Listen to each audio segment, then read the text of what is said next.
శ్రీ సాయినాథాయ నమః. శ్రీ సాయి సచ్చరిత్రము 18-19 అధ్యాయములు.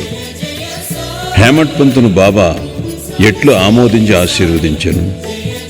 సాఠే గారి కథ, దేశ్ముఖ్ గారి భార్య కథ, సద్విచారములను ప్రోత్సహించి సాక్షాత్కారమునకు దారి చూపుట, ఉపదేశములో వైవిధ్యము, నిందగూర్చి బోధ, కష్టమునకు కూలి.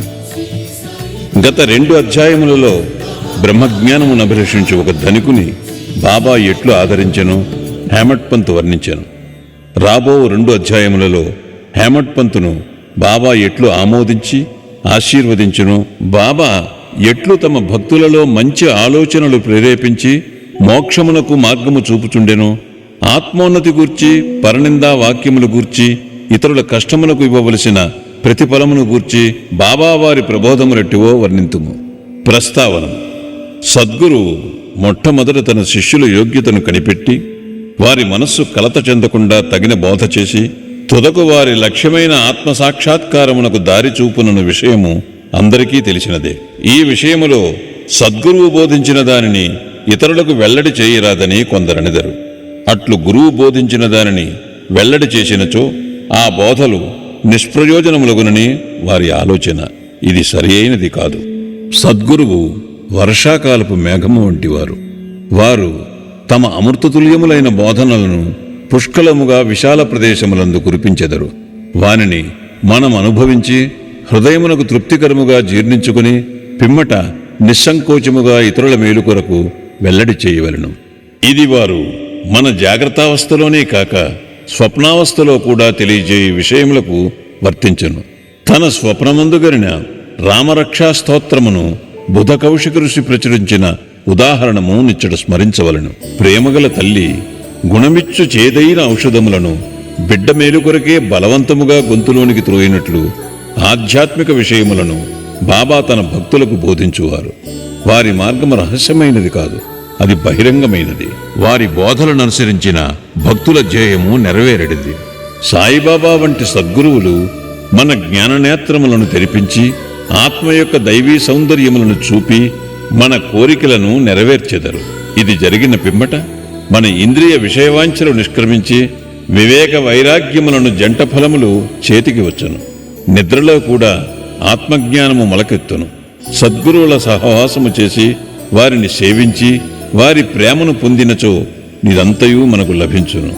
భక్తుల కోరికలు నెరవేర్చు భగవంతుడు మనకు తోడ్పడి మన కష్టములను బాధలను తొలగించి మనలను సంతోషపెట్టును. ఈ అభివృద్ధి పూర్తిగా సద్గురుని సహాయము వలననే జరుగును. సద్గురువును భగవంతుని వలె కొలువవలెను. కాబట్టి మనము సద్గురువును వెతకవలెను, వారి కథలను వినవలెను, వారి పాదములకు సాష్టాంగ నమస్కారము చేసి వారి సేవ చేయవలెను. ఇక ఈ అధ్యాయములోని ముఖ్య కథను ప్రారంభించుదము. సాఠే అనున్నతుడు ఒకప్పుడు మిక్కిలి పలుకుబడి కలిగి ఉండెను. కాలాంతరమున వ్యాపారములో చాలా నష్టము పొందెను. అంతేకాక మరికొన్ని సమస్యలు అతనిని చీకాకుపరిచెను. అందుచేనతడు విచారగ్రస్తుడయ్యను, విరక్తి చెందెను. మనస్సు చెడి చెంచలమగుటిచే ఇల్లు విడిచి చాలా దూరము పోవాలననుకొనెను. మానవుడు సాధారణముగా భగవంతుని గూర్చి చింతించడు గాని కష్టములు, నష్టములు, దుఃఖములు చుట్టుకొనినప్పుడు భగవంతుని ధ్యానము చేసి విముక్తి పొందుటకు ప్రార్థించెను. వాని పాపకర్మలు ముగియవేళకు భగవంతుడు వానికొక యోగీశ్వరునితో కలుసుకొనుట సంభవింపచేయును. వారు తగిన సలహానిచ్చి వాని క్షేమమును చూచెదరు. సాఠే గారికి కూడా అట్టి అనుభవము కలిగెను. అతని స్నేహితులు షిరిడీకి వెళ్లమని సలహా ఇచ్చిరి. అచ్చట సాయిబాబాను దర్శించి అనేక మంది శాంతి పొందుచుండెరి. వారి కోరికలు కూడా నెరవేరుచుండెను. సాఠే గారికి ఇది నచ్చెను. వెంటనే 1917వ సంవత్సరంలో షిరిడీకి వచ్చాను. అచ్చట శాశ్వత బ్రహ్మవలే స్వయం ప్రకాశుడై నిర్మలుడు శుద్ధ స్వరూపుడునగు సాయిబాబాను చూచిన వెంటనే అతనికి మనశ్చాంచల్యము తగ్గిపోయి శాంతి కలిగెను. వాని పూర్వజన్మ పుణ్యము వలన బాబా యొక్క పవిత్రమైన పాదసేవ లభించెను. అతడు గొప్ప మనోబలము గలవాడుకుటచే వెంటనే గురుచరిత్రము పారాయణము మొదలుపెట్టాను. 7 రోజులలో చరిత్ర చదువుట పూర్తి కాగానే బాబా ఆనాడు రాత్రి అతనికొక దృష్టాంతమును చూపాను. అది ఇట్లుండెను. బాబా గురుచరిత్రము చేతిలో పట్టుకొని దానిలోని విషయములను ఎదుట కూర్చున్న సాఠేకు బోధించుచున్నట్లు అతను దానిని శ్రద్ధగా వినుచున్నట్లు చూపాను. సాఠే నిద్ర నుంచి లేచిన వెంటనే కలను జ్ఞాపకముంచుకొనెను. మిగులు సంతోషించాను. అజ్ఞానమనే నిద్రలో గుర్రు పెట్టి నిద్రపోవచ్చున్న తన వంటి వారిని లేపి గురుచరితామృతమును రుచిచూపుట బాబా యొక్క దయార్థ హృదయమే కదా అనుకొనెను. ఆ మరుసటి దినము ఆ దృశ్యమును కాకాసాహెబ్ దీక్షితుకు తెలియజేసి దాని భావమేమైయుండునో సాయిబాబాను అడిగి తెలుసుకునమనెను. 1 సప్తాహము చాలునో లేక ఇంకొక సప్తాహము పారాయణము చేయవలెనో కనుగొనమనెను. కాకాసాహెబ్ సమయము చూచి బాబాను ఇట్లడిగాను. ఓ దేవా, ఈ దృశ్యము వలన సాఠేకు ఏమని చెప్ప నిశ్చయించితివి? అతడు ఊరుకొనవలెనా లేక ఇంకొక సప్తాహము పారాయణము చేయవలెనా? అతడు అమాయక భక్తుడు. అతని కోరిక నెరవేరవలను. అతనికి దృష్టాంతమును బోధించవలను. వానిని ఆశీర్వదింపుడు అనెను. అందుకు బాబా, అతడు గురుచరిత్రం ఇంకొక సప్తాహము పారాయణ చేయవలను. ఆ గ్రంథమునే జాగ్రత్తగా పఠించినచో అతడు పావనుడగును, మేలు పొందగలడు. భగవంతుడు ప్రీతి చెంది వానిని ప్రపంచబంధముల నుండి తప్పించును అనెను. ఆ సమయమున హేమాడ్ పంత్ అచ్చట ఉండి బాబా కాళ్ళు నొత్తుచుండెను. బాబా పలుకులు విని అతడు తన మనస్సులో ఇట్లనుకొనెను. సాఠే 1 వారమే పారాయణ చేసి ఫలితమును పొందెనా? నేను 40 సంవత్సరముల నుంచి పారాయణ చేయుచున్నాను, కానీ నాకు ఫలితం లేదు కదా. అతడిక్కడ 7 దినములు మాత్రమే నివసించాను. నేను 7 సంవత్సరముల నుంచి ఉన్నాను. నా ప్రయత్నములు నిష్ఫలమా ఏమి? చాతకపక్షి మేఘము నుంచి పడు నీటి బిందువునికై కనిపెట్టుకుని ఉన్నట్లు నేను కూడా బాబా తమ దయామృతమును నాపై వర్షించెదరని, వారి బోధనలచే నన్ను ఆశీర్వదించెదరని కనిపెట్టుకుని ఉన్నాను. ఈ ఆలోచన వాని మనస్సులో మెదిలిన వెంటనే బాబా దానిని గ్రహించెను. భక్తుల మనస్సులలో నుండి ఆలోచనలన్నీ బాబా గ్రహించడివారు. అంతేకాక చెడ్డ ఆలోచనలను అణచుచు మంచి ఆలోచనలను ప్రోత్సహించువారు. హేమాడ్ పంత్ మనస్సును కనిపెట్టి బాబా వానిని వెంటనే లేపి శ్యామా వద్దకు పోయి అతని వద్ద 15 రూపాయలు దక్షిణ తీసుకుని అతనితో కొంతసేపు మాట్లాడిన పిమ్మట రమ్మనెను. బాబా మనస్సున కారుణ్యోదయమయ్యను. కాన వారిట్లా ఆజ్ఞాపించిరి. బాబా ఆజ్ఞను జవదాటగల వారెవరు? హేమాడ్ పంత్ వెంటనే మసీదు విడిచి శ్యామా గృహమునకు పోయాను. అప్పుడే అతడు స్నానము చేసి దోవది కట్టుకొనుచుండెను. అతడు బయటకు వచ్చి హేమాడ్ పంతునిట్లడిగెను. మధ్యాహ్న హారతి సమయమందు మీరిక్కడ ఎలయున్నారు? మీరు మసీదు నుండి వచ్చిచున్నట్లున్నదే. మీరేలా చికాకుతో చంచలముగనున్నారు? మీరొంటరిగా వచ్చినారేలా? కొంతసేపు కూర్చొని విశ్రాంతి చెందుడు. నా పూజను ముగించుకుని వచ్చేదను. ఈలోగా తాంబూలము వేసుకునుడు. పిమ్మట ఆనందముగా కొంతసేపు కూర్చొని మాట్లాడుకొనిదెము. ఇట్లనుచూ అతడు లోనికి పోయాను. హేమాడ్ పంత్ ముందర వసారాలో కూర్చొనెను. కిటికీలో ఏకనాథ భాగవతమును ప్రసిద్ధ మరాఠీ గ్రంథముండెను. ఇది భాగవతములోని 11వ స్కంధమునకు ఏకనాథుడు రాసిన వ్యాఖ్యానము. సాయిబాబా సిఫార్సు చేయుటచే బాపూసాహెబ్ దీక్షిత్ శ్రీకృష్ణునకు అర్జునునకు జరిగిన సంభాషణ రూపమైన భగవద్గీత, దాని మరాఠీ వ్యాఖ్యానమైన భావార్థ దీపిక జ్ఞానేశ్వరి, శ్రీకృష్ణునకు అతని సేవకుడుకు ఉద్ధవునకు జరిగిన సంభాషణ రూపమైన ఏకనాథ భాగవతము మరియు భావార్థ రామాయణమును నిత్యము సిరిడీలో చదువుచుండేవారు. భక్తులు వచ్చి బాబాను ఏదైనా ప్రశ్నలు వేసినప్పుడు బాబా కొంతవరకు జవాబిచ్చి అటుపైన వారిని ఆ గ్రంథముల పారాయణమును వినుమని పంపుచుండెను. ఈ గ్రంథములే భాగవత ధర్మములోని ముఖ్య గ్రంథములు. భక్తులు బాబా ఆజ్ఞానుసారము ఆ సత్సంగములకు పోయి ఆ గ్రంథములు వినినప్పుడు వారి ప్రశ్నలకు సంతృప్తికరమైన సమాధానములు లభించుచుండెను. హేమాడ్ పంత్ కూడా నిత్యము ఏకనాథ భాగవతమును పారాయణము చేయువాడు. హేమాడ్ పంత్ ఆ దినము తాను నిత్యము చదువు గ్రంథభాగము పూర్తి చేయకయే కొందరు భక్తులతో కలిసి మసీదుకు పోయాను. శ్యామ ఇంటి కిటికీలోనున్న ఏకనాథ భాగవతము తీయగా తానానాడు పూర్తి చేయని భాగము వద్దనే పుస్తకము తెరుచుకొనెను. తన నిత్యపారాయణము పూర్తి చేయుటకే కాబోలు బాబా తన నచ్చటకు పంపినని హేమాడ్ పంత్ అనుకునెను. వెంటనే తన నిత్యపారాయణమును పూర్తి చేశాను. పిమ్మట శ్యామ తన పూజను ముగించి బయటికి వచ్చాను. వారిరువురికి ఈ దిగువ సంభాషణ జరిగాను. హేమాడ్ పంత్: నేను బాబా వద్ద నుండి ఒక కబురు తీసుకుని వచ్చినాను.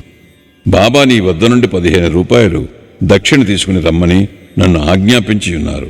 అంతేకాదు, కొంతసేపు నీతో కూర్చుని మాట్లాడిన పిమ్మట మసీదుకు రమ్మని చెప్పిరి. శ్యామ ఆశ్చర్యముతో, నా వద్ద డబ్బు లేదు, నా 15 సాష్టాంగ నమస్కారములు పైకమునకు బదులుగా బాబాకు సమర్పింపు.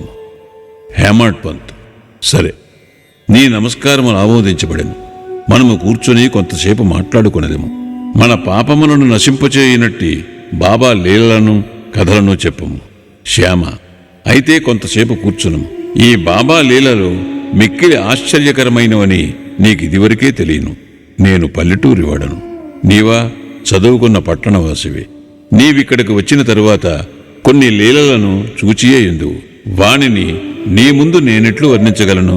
సరే, ఈ తమలపాకులు వక్కా సున్నము తీసుకుని తాంబూలము వేసుకును. నేను లోపలకు పోయి దుస్తులు ధరించి వచ్చేదను. కొద్ది నిమిషములలో శ్యామ బయటికి వచ్చి హేమాడ్ పంతుతో మాట్లాడుచూ కూర్చునను. అతడిట్లనియను, ఈ బాబా లీల కనుగొన శక్యము కానిది. వారి లీలలకు అంతులేదు. వారినెవరు గమనించగలరు? వారి లీలలతో వినోదించున్నట్లగుపడినను వారు వానినంటినట్లు కనిపించరు. మా వంటి జానపదులకేమి తెలియను? బాబాయే ఈ కథలను ఎందుకు చెప్పరాదు? మీ వంటి పండితులను నా వంటి పామురుని వద్దకు ఏల పంపుచున్నారు. వారి మార్గములు ఊహింపరానివి. అవి మానవుని చేష్టలు కావని చెప్పగలను. ఈ ఉపోద్ఘాతముతో శ్యామ ఇట్లా నేను, నాకొక కథ జ్ఞాపకమునకు వచ్చుచున్నది. అది నీకు చెప్పేదను. నాకది స్వయంగా తెలియను. భక్తుడెంత మనోనిశ్చయముతో పట్టుదలతో నుండునో బాబా అంత త్వరగా వానికి సహాయపడును. ఒక్కొక్కప్పుడు బాబా భక్తులను కఠిన పరీక్ష చేసిన పిమ్మట వారికి ఉపదేశమునిచ్చును. ఇచ్చట ఉపదేశమనగా నిర్దేశము. ఉపదేశమున మాట విన్నతోడనే హేమాడ్ పంత్ మనస్సులో ఒక స్మృతి తళుక్కుమనను. వెంటనే సాఠే గారి గురుచరిత్ర పారాయణము జ్ఞప్తిగా వచ్చాను. తన మనస్సులకు శాంతి కలిగించే నిమిత్తము బాబా తన నచ్చటకు పంపియుండననుకొనెను. అయినప్పటికీ ఈ భావం నడుచుకుని శ్యామా చెప్పు కథ వినుటకు సిద్ధపడెను. ఆ కథలన్నయు బాబాకు తన భక్తులందెట్టి దయాదాక్షిణ్యములు కలవో తెలుపును. వానిని వినగా హేమాడ్ పంతుకు ఒక విధమైన సంతోషము కలిగాను. శ్యామ ఈ దిగువ కథను చెప్పదొడంగాను. శ్రీమతి రాధాబాయి దేశ్ముఖ్. రాధాబాయి అను ఒక ముసలమ్మయుండెను. ఆమె కాశ్యాబా దేశ్ముఖ్ గారి తల్లి. బాబా ప్రఖ్యాతి విని ఆమె సంగమనేరు గ్రామ ప్రజలతో కలిసి షిరిడీకి వచ్చాను. బాబాను దర్శించి మిక్కిలి తృప్తి చెందాను. ఆమె బాబాను గాఢముగా ప్రేమించాను. బాబాను తన గురువుగా చేసుకుని ఏదైనా ఉపదేశమును పొందవలనని మనోనిశ్చయము చేసుకునేను. ఆమెకు ఇంకేమీ తెలియకుండాను. బాబా ఆమె సంకల్పమును ఆమోదించక తనకు మంత్రోపదేశము చేయనిచో ఉపవాసముండి చచ్చెదనని మనోనిశ్చయము చేసుకునెను. ఆమె తన బసలోనే ఉండి భోజనము నీరు మానివేశెను. అట్లు 3 రోజులు గడిచెను. ఆమె పట్టుదలకు శ్యామ భయపడి ఆమె పక్షమున బాబాతో ఇట్లంటిని, దేవా, మీరేమి ప్రారంభించితిరి? నీవనేక మందినిచ్చటకు ఈడ్చెదవు. ఆ ముదుసలిని నీ వెరుగియే ఉందువు. ఆమె మిక్కిలి పట్టుదలగలది. ఆమె నీపైన ఆధారపడి ఉన్నది. ఆమె చచ్చు వరకు ఉపవసింప నిశ్చయించుకుని ఉన్నది. నీవు ఆమెను అనుగ్రహించి ఉపదేశమిచ్చినంత వరకు ఆమె తన నిరాహార దీక్షను మానదు. ఆమెకేమైనా హాని జరిగినచో ప్రజలు నిన్నే నిందింతురు. నీవు తగిన ఆదేశం ఇవ్వకపోవటచే ఆమె చచ్చినదని లోకులనిదరు. కాబట్టి ఆమెను కరుణించుము, ఆశీర్వదించుము, ఆమెకు తగిన దారి చూపుము. ఆమె మనోనిశ్చయము చూచి బాబా ఆమెను పిలిపించి ఈ క్రింది విధముగా బోధించాను. ఓ తల్లి, అనవసరమైన యాతనకేల పాట్పడి చావును కోరుచున్నావు. నీవు నిజముగా నా తల్లివి. నేను నీ బిడ్డను. నా యందు కనికరించి నేను చెప్పునది పూర్తిగా విను. నీకు నా వృత్తాంతమును చెప్పెదను. నీవు దానిని బాగా వినినచో నీకది మేలు చేయును. నాకొక గురువు ఉండెను. వారు గొప్ప యోగీశ్వరులు, మిక్కిలి దయార్ద్ర హృదయులు. వారికి చాలా కాలం శుశ్రూష చేసి తిని, కాని నా చెవులో వారు ఏ మంత్రమూ మొదలేదు. నాకు వారిని వదలపోవు తలంపే లేకుండెను. నేను వారితోనే ఉండుటకు, వారి సేవ చేయుటకు, వారి వద్ద కొన్ని ఉపదేశములను గ్రహించుటకు నిశ్చయించుకుంటుని. కాని వారి మార్గం వారిది. వారు నా తల కొరిగించిరి. నా నుండి 2 పైసలు దక్షిణ ఎడిగిరి. నేను దానిని వెంటనే వారికి సమర్పించి తిని. మీ గురువుగారు పూర్ణకాములైనచో వారు మిమ్ములను దక్షిణ అడుగునేలా వారు నిష్కాములని ఎట్లనిపించుకుందురు అని నీవు అడగవచ్చును. దానికి సమాధానము సూటిగా చెప్పగలను. వారు డబ్బును లక్ష్యపెట్టేవారు కారు. ధనముతో వారు చేయునదేమున్నది? వారు కోరిన 2 కాసులలో ఒకటి నిష్ఠ, రెండవది సంతోష స్థైర్యములతో కూడిన ఓరిమి. నేనీ రెంటినీ వారికి అర్పించి తిని వారు ప్రసన్నులైరి. నా గురువును అట్లు 12 సంవత్సరములు సేవించి తిని వారే నన్ను పెంచి పోషించిరి. భోజనమునకు గాని వస్త్రములకు గాని నాకు లోటు లేకుండెను. వారు పరిపూర్ణులు. వారు ప్రేమావతారమని చెప్పవచ్చును.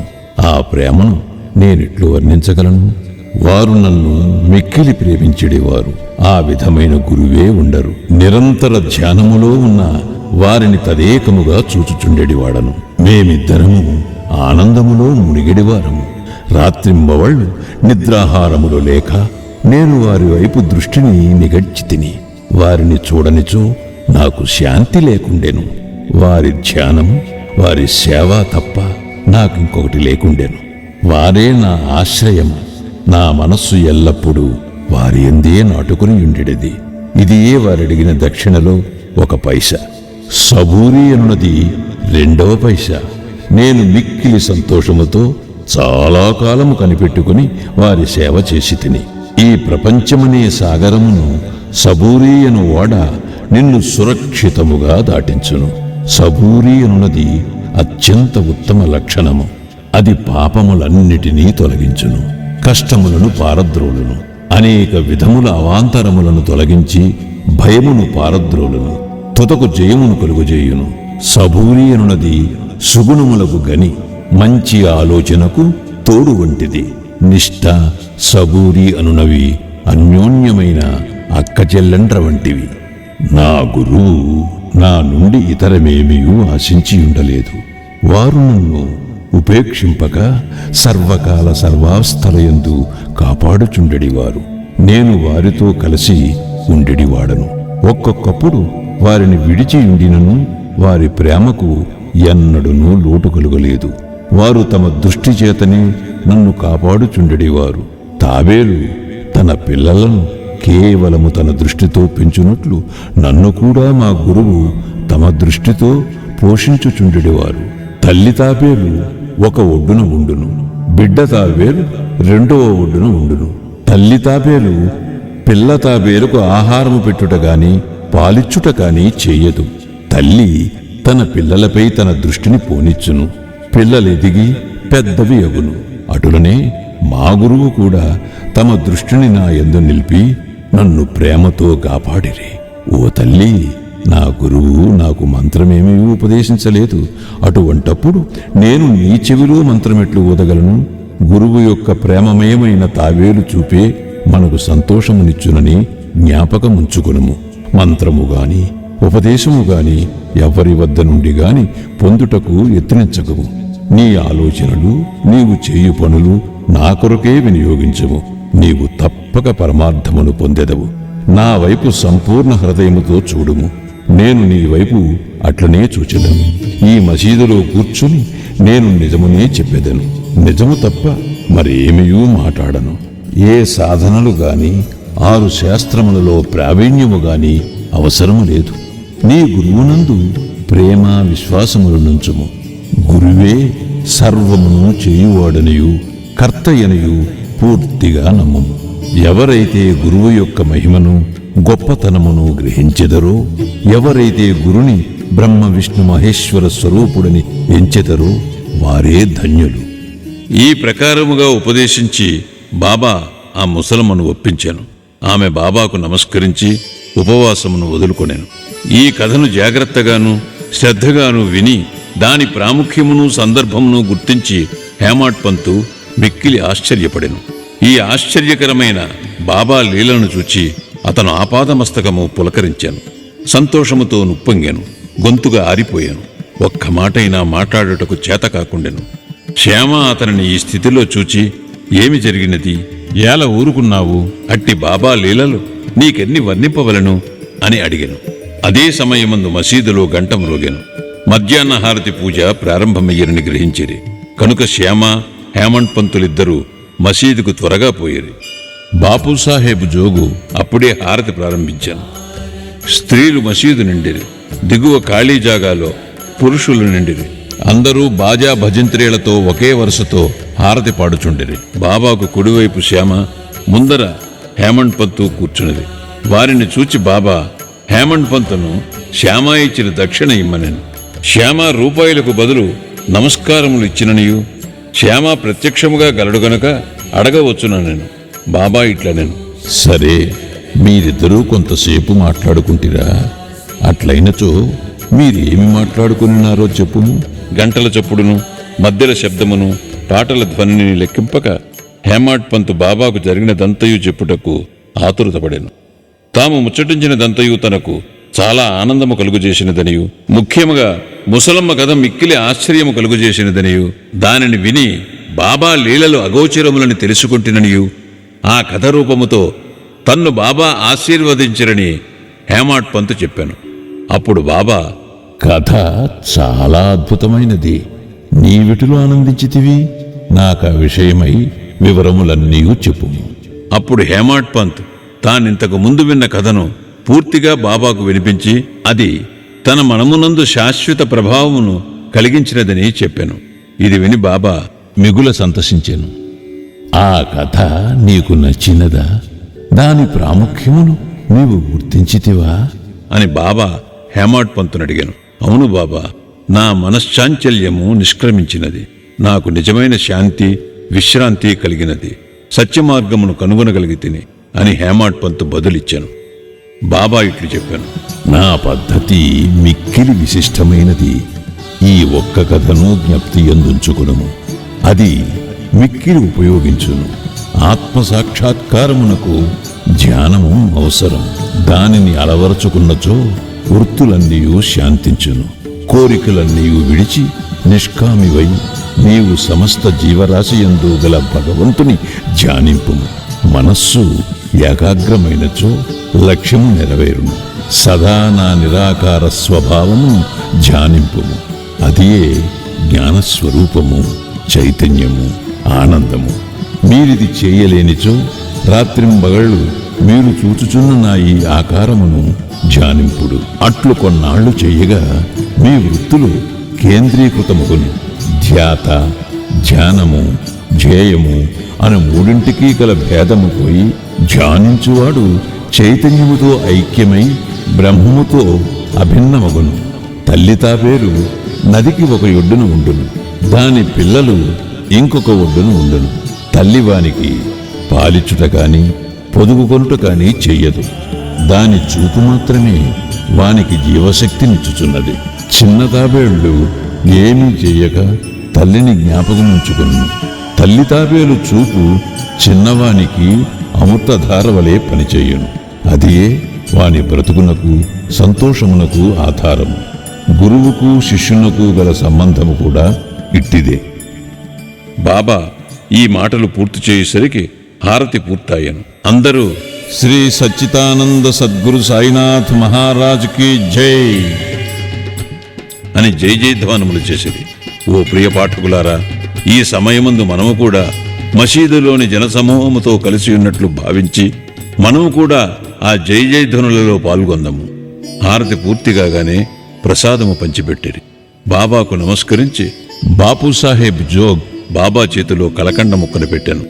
బాబా తానినంతను హేమంత్ పంతు చేతిలో పెట్టి ఇట్లనెను, ఈ కథను నీవు మనసుకు పట్టించుకుని జ్ఞప్తి ఎందుంచుకునినచో నీ స్థితి కలకండవలే తీయగా నుండును. నీ కోరికలన్నీ నెరవేరును. నీవు సుఖముగా నుందువు. హేమంత్ పంతు బాబాకు సాష్టాంగ నమస్కారము చేసి ఇట్లు ఎల్లప్పుడూ నన్ను అనుగ్రహించుము, ఆశీర్వదించుము, కాపాడుము అని ప్రార్థించాను. అందుకు బాబా ఇట్లు జవాబిచ్చాను, ఈ కథను వినుము. దీనిని మరణము చేయుము, నిధిధ్యాసనము చేయుము. అట్లయినచో నీవు భగవంతుని ఎల్లప్పుడూ జ్ఞప్తి ఎందుంచుకొని ధ్యానించెదవు. భగవంతుడు నీ ముందర ప్రత్యక్షమగును. ఓ ప్రియమైన చదువురులారా, అప్పుడు హేమంత్ పంతుకు కలకండ ప్రసాదము దొరికెను. ఇప్పుడు మనము ఈ కథయనే కలకండ ప్రసాదము పొందెదము. దానిని హృదయపూరితముగా సేవించి ధ్యానించి మనస్సును నిలిపెదము. అట్లు బాబా కృపచే బలముగాను సంతోషముగాను ఉండెదము. తదాస్తు. 19వ అధ్యాయము చివర హేమాడ్ పంత్ కొన్ని ఇతర విషయములను చెప్పియున్నారు. అవి ఈ దిగువ పొందుపరిచితిమి. మన ప్రవర్తన గూర్చి బాబా ఉపదేశము. ఈ దిగువ చెప్పిన బాబా పలుకులు సాధారణమైనవి అయినప్పటికీ అమూల్యములు. వానిని మనస్సునందుంచుకుని అట్లే చేసినచో అవి మనకు మేలు చేయును. ఏదైనా సంబంధం ఉండనిదే ఒకరు ఇంకొకరి వద్దకు పోరు. ఎవరు గాని ఎట్టి జంతువు కాని నీ వద్దకు వచ్చినచో నిర్దాక్షిణ్యముగా వానిని తరిమివేయకము. వానిని సాదరముగా చూడుము. దాహము గల వారికి నీరిచ్చినచో, ఆకలితో ఉన్నవారికి అన్నము పెట్టినచో, బట్టలు లేని వారికి బట్టలిచ్చినచో, నీ ఇంటి వసారా ఇతరులు కూర్చుండుటకు విశ్రాంతి తీసుకొనుటకు వినియోగించినచో నిశ్చయముగా భగవంతుడు మిక్కిలి ప్రీతి చెందును. ఎవరైనా ధన సహాయము కోరి నీ వద్దకు వచ్చినచో నీకిచ్చుట ఇష్టము లేకున్నా నీవు ఇవ్వనక్కరలేదు. కాని వానిపై కుక్కవలే మొరగవద్దు. ఇతరులు నిన్నెంతగా నిందించినను నీవు కఠినముగా జవాబునివ్వకు. అట్టి వానిని నీవెల్లప్పుడూ ఓర్చుకునిచో నిశ్చయముగా నీకు సంతోషము కలుగును. ప్రపంచము తలకిందులైనప్పటికీ నీవు చెలించకుము. నీవున్న చోటనే స్థైర్యముగా నిలచి నెమ్మదిగా నీ ముందర జరుగుతున్న నాటకమును చూచుచుండుము. నీకు నాకు మధ్యగల గోడను నిర్మూలించుము. అప్పుడు మనమిద్దరము కలిగి మార్గము ఏర్పడును. నాకు నీకు భేదము గలదనుటే భక్తుని గురువునకు దూరముగా నుంచుచున్నది. దానిని నశింపచేయనిచో మనకు ఐక్యత కలుగదు. అల్లా మాలిక్ భగవంతుడే సర్వాధికారి. ఇతరులెవరూ మనలను కాపాడువారు కారు. భగవంతుని మార్గము అసామాన్యము, మిక్కిలి విలువైనది, కనుగొన వీలులేనిది. వారి ఇచ్ఛానుసారమే మనము నడచెదము. మన కోరికలను వారు నెరవేర్చెదరు, మనకు దారి చూపెదరు. రుణానుబంధముచే మనమందరము కలిసితిమి. ఒకరికొకరు తోడ్పడి ప్రేమించి సుఖముగాను సంతోషముగాను ఉందుముగాక. ఎవరైతే తమ జీవిత పరమావధిని పొందెదరో వారు అమరులై సుఖముగా నుండెదరు. తక్కిన వారందరూ పేరునకే ఊపిరి సలుపు వరకు మాత్రమే బ్రతికెదరు. సద్విచారములను ప్రోత్సహించి సాక్షాత్కారమునకు దారి చూపుట. సాయిబాబా సద్విచారములను ఎట్లు ప్రోత్సహించుచుండెనో తెలుసుకొనుట మిగులు ఆసక్తికరముగా నుండును. భక్తి ప్రేమలతో వారికి సర్వస్వ శరణాగతి చేసినచో వారు నీకెట్లు పదే పదే సహాయపడదరో తెలియను. ప్రక్కనుంచి లేవగానే నీకేమైనా మంచి ఆలోచన కలిగినా దానిని తరువాత పగలంతయు వృద్ధి చేసినచో నీ మేధాశక్తి వృద్ధి పొందును, నీ మనస్సు శాంతి పొందును. హేమాడ్ పంత్ దీనికై ప్రయత్నించదలచను. ఒక బుధవారం రాత్రి పండుకునేటప్పుడు ఇట్లనుకునెను, రేపు గురువారం, శుభదినము, షిరిడీ పవిత్రమైన స్థలము కావున రేపటి దినమంతయు రామనామస్మరణతోనే కాలము గడిపెదను అని నిశ్చయించుకుని పరుండెను. ఆ మరుసటి దినము లేవగానే రామనామము ప్రయత్నము లేకుండా జ్ఞప్తికి వచ్చాను. అతడు మిక్కిలి సంతసించాను. కాలకృత్యములు తీర్చుకుని పిమ్మట బాబాను చూచుటకు పువ్వులను తీసుకుని పోయాను. దీక్షితువాడ విడిచి బూటీవాడ దాటుచుండగా ఒక చక్కని పాట వినపడెను. ఔరంగాబాదు నుంచి వచ్చిన వాడొకడు మసీదులో బాబా ముందర పాడుచుండెను. అది ఏకనాథ్ మహారాజు రచించిన గురు కృపాంజనపాయు మేరే భాయి అనున్నది. గురువు కృపయను అంజనము లభించెను. దాని మూలమున తన కండ్లు తెరువబడిననియు దానిచే తాను శ్రీరాముని లోన బయట నిద్రావస్థలోనూ జాగ్రత్తావస్థలోనూ స్వప్నావస్థలోనూ అన్ని చోట్లను చూచితనని చెప్పెడు పాట యతే. అనేక పాటలుండగా బాబా భక్తుడగు ఔరంగాబాదు నివాసి ఈ పాట నేలపాడెను. ఇది సందర్భానుసారముగా బాబా చేసిన ఏర్పాటు కాదా? హేమాడ్ పంత్ ఆనాడంతయు రామనామస్మరణచే కాలము గడుపు నెంచినవాడు కావున అతని మనోనిశ్చయమును దృఢపరచుటకై బాబా ఈ పాటను పాడించియుండును. రామనామస్మరణ ఫలితము గూర్చి మహాత్ములందరిదీ ఒకే భావం. అది భక్తుల కోరికలు నెరవేర్చి వారిని కష్టముల నుండి కాపాడును. ఉపదేశములో వైవిధ్యము, నిందగూర్చి బోధ. శ్రీ సాయి బోధనకు ప్రత్యేక స్థలము గాని ప్రత్యేక సమయము గాని అక్కరలేదు. సందర్భ అవసరములను బట్టి వారి ప్రబోధము నిరంతరము జరుగుచుండెను. ఒకనాడు ఒక భక్తుడు ఇంకొక భక్తుని గూర్చి పరోక్షముగా ఇతరుల ముందు నిందించుచుండెను. ఒప్పులు విడిచి భక్త సోదరుడు చేసిన తప్పులనే ఎన్నుచుండెను. మిక్కిలి హీనమైన అతని దూషణలు విన్నవారు విసిగిరి. అనవసరముగా ఇతరులను నిందించుటచే అసూయ, దురభిప్రాయము మొదలుగునవి కలుగును. యోగులు నిందలను ఇంకొక విధముగా భావించెదరు. మలినమును పోగొట్టుటకు అనేక మార్గములు కలవు. సబ్బుతో మాలిన్యమును కడుగవచ్చును. పరులను నిందించు వాని మార్గము వేరు. ఇతరుల మలినములను వాడు తన నాలుకతో శుభ్రపరచును. ఒక విధముగా వాడు నిందించువానికి సేవ చేయుచున్నాడు. ఎట్లన వాని మలినమును వీడు తన నాలుకతో శుభ్రపరచుచున్నాడు. కావున తిట్టబడినవాడు తిట్టిన వానికి కృతజ్ఞతలు తెలుపవలను. అట్లు పరనిందకు పాల్పడిన వారిని బాబా సరిదిద్దిన పద్ధతి విశిష్టమైనది. నిందించువాడు చేసిన అపరాధమును బాబా సర్వజ్ఞుడొకటిచే గ్రహించాను. మిట్ట మధ్యాహ్నము బాబా లెండీ తోటకు పోవునప్పుడు వాడు బాబాను దర్శించాను. బాబా వానికి ఒక పందిని చూపి ఇట్లనెను, చూడుము, ఈ పంది అమేధ్యమును ఎంత రుచిగా తినుచున్నదో నీ స్వభావము కూడా అట్టిదే. ఎంత ఆనందముగా నీ సాటి సోదరుని తిట్టుచున్నావు. ఎంతయో పుణ్యము చేయగా నీకీ మానవ జన్మ లభించినది. ఇట్లు చేసినచో షిరిడీ దర్శనము నీకు తోడ్పడునా? భక్తుడు నీతిని గ్రహించి వెంటనే పోయెను. ఈ విధముగా బాబా సమయము వచ్చినప్పుడెల్లా ఉపదేశించుచుండెడివారు. ఈ ఉపదేశములను మనస్సునందుంచుకొని పాటించినచో ఆత్మ సాక్షాత్కారము దూరము కాదు. ఒక లోకోక్తి కలదు, నా దేవుడున్నచో నాకు మంచముపైన కూడా బువ్వ పుట్టును. అది భోజనము, వస్త్రములను గూర్చి చెప్పినది. ఎవరైనా దీనిని ఆధ్యాత్మిక విషయమే నమ్ముకొని ఊరుకున్నచో చెడిపోయేదరు.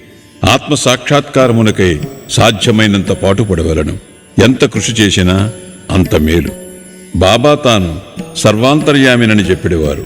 అన్నిటియందు అనగా భూమి, గాలి, దేశము, ప్రపంచము, వెలుతురు, స్వర్గములందు వారు గలరు. ఆయన అనంతుడు. ఆ కనిపించడి 3.5 మూరల దేహమే బాబా అని అనుకున్న వారికి పాఠము చెప్పుటకే వారు ఈ రూపముతో అవతారమెత్తిరి. బాబాకు సర్వస్వ శరణాగతి చేసి అహర్నిశలు వారినే ధ్యానించినచో చక్కెర, తీపి, కెరటములు, సముద్రము, కన్ను, కాంతి కలిసి ఉన్నట్లే శ్రీ సాయితో తదాత్మీయతను పొందెదరు. ఎవరైతే చావు పుట్టుకుల నుండి తప్పించుకొనుటకు ప్రయత్నించెదరో వారు శాంతము, స్థిరమైన మనస్సుతో ధార్మిక జీవనము గడుపవలను. ఇతరుల మనస్సు బాధించినట్లు మాట్లాడరాదు. మేలొనరించు పనులనే చేయుచుండవలను. తన కర్తవ్య కర్మలను ఆచరించుచు భగవంతునికి సర్వస్వ శరణాగతి చేయవలను. వాడు దేనికి భయపడనవసరము లేదు. ఎవరైతే భగవంతుని పూర్తిగా నమ్మెదరో, వారి లీలలను విని ఇతరులకు చెప్పెదరో, ఇతర విషయములేమియూ ఆలోచించరో వారు తప్పక ఆత్మసాక్షాత్కారము పొందుదరు. అనేక మందికి బాబా తన నామమును జ్ఞప్తియందుంచుకుని శరణు వేడుమన్ను. తానెవరు అనుదానిని తెలుసుకునగోరు వారికి శ్రవణమును మననమును చేయుమని సలహా ఇచ్చడివారు. కొందరికి భగవన్నామమును జ్ఞప్తియందుంచుకునమనువారు. కొందరికి తమ లీలలు వినుట, కొందరికి తమ పాదపూజ, కొందరికి ఆధ్యాత్మ రామాయణము, జ్ఞానేశ్వరి మొదలగు గ్రంథములు చదువుట, కొందరికి తమ పాదముల వద్ద కూర్చునమనుట, కొందరిని ఖండోపా మందిరమునకు పంపుట, కొందరికి విష్ణు సహస్రనామములు, కొందరికి చాందోగ్యోపనిషత్తు, భగవద్గీత పారాయణ చేయమని విధించుచుండెను. వారి ఉపదేశములకు పరిమితి లేదు, అడ్డు లేదు. కొందరికి స్వయముగా ఉపదేశమునిచ్చేవారు, కొందరికి స్వప్నములో నిచ్చేవారు. ఒక త్రాగుబోతుకు స్వప్నములో కనిపించి ఛాతీపైన కూర్చుని అదుముచు ఇక ఎన్నడూ త్రాగనని అతడు వాగ్దానము చేసిన పిమ్మట వదిలేరి. కొందరికి స్వప్నములో గురుబ్రహ్మాది మంత్రార్థములు బోధించిరి. ఒకడు హఠయోగము చేయుచుండగా దానిని మానుమనిది. వారి మార్గములను చెప్పుట కలవి కాదు. ప్రపంచ విషయములలో తమ ఆచరణలే ఉదాహరణముగా బోధించువారు. అట్టి వానిలో ఒకటి పనికి తగిన ప్రతిఫలం. బాబా ఒకనాడు మిట్ట మధ్యాహ్నం రాధాకృష్ణమాయి ఇంటి సమీపమునకు వచ్చి నిచ్చెన తీసుకుని రమ్ము అనెను. ఒకడు పోయి దానిని తెచ్చి ఇంటికి చేరవేశాను. బాబా వామన్ గోండ్కర్ ఇంటి పైకప్పు ఎక్కి రాధాకృష్ణమాయి ఇంటి పైకప్పును దాటి ఇంకొక ప్రక్క దిగెను. బాబా అభిప్రాయమేమో ఎవరికీ తెలియలేదు. రాధాకృష్ణమాయి మలేరియా జ్వరముతో నుండెను. ఆమె జ్వరమును తొలగించుటకే బాబా ఇట్లు చేసియుండునని అనుకొనిరి. దిగిన వెంటనే నిచ్చెన తెచ్చిన వానికి బాబా 2 రూపాయలు ఇచ్చెను. నిచ్చెన తెచ్చినంత మాత్రమున వానికి 2 రూపాయలు ఎలా ఇవ్వవలనని బాబాను ఎవడో ధైర్యము చేసి ప్రశ్నించెను. ఒకరి కష్టము ఇంకొకరుంచుకొనరాదు. కష్టపడి వాని కూలి సరిగాను దాతృత్వముతోనూ ధారాళముగా నివ్వవలనని బాబా చెప్పాను. బాబా సలహా ప్రకారము ప్రవర్తించినచో కూలివాడు సరిగా పనిచేయును. పని చేయించేవాడు, పని చేసేవారులు కూడా సుఖపడెదరు. సమ్మెలకు తావుండదు. మదుపు పెట్టువానికి, కష్టపడి కూలి చేయువాండ్రకు మనస్పర్ధలుండవు. 18, 19 అధ్యాయములు సంపూర్ణము. సద్గురు శ్రీ సాయినాథార్పణమస్తు. శుభం భవతు.